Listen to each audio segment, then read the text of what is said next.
से आप रउआ लोगन के प्रेम प्यार आशीर्वाद मिलर रहे।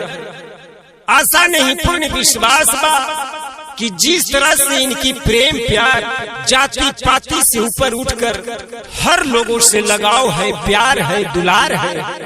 आप लोग की मोहर कहाँ लगेगी, कल छाप पर क्रम संख्या 2 पर आप लोग फिर एक बार मुहर लगाएंगे की मोहर कहाँ लगेगी, पंच से विजय बनाएंगे।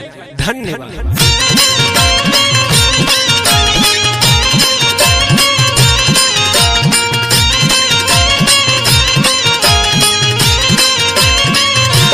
की मोहर कहाँ लगेगी,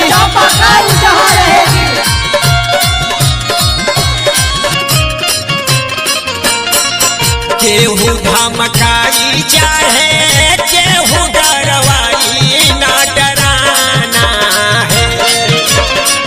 केहू धमकाई चाहे केहू डरवाई ना डराना है, ना डराना है। मंच से अब की तो चिताना है, की चापा कल पर मोहर लगाना है। पंचायतावा में ये हबर एकता बनाना है, एकता बनाना है।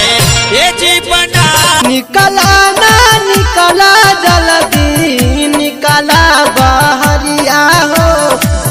चापकल पर बटम दबैया, भूलिया ना निसनिया हो। जाति पाति के नाही राखे भेदभाव हो, सबका से बाटे इनका ये काही लगाव हो।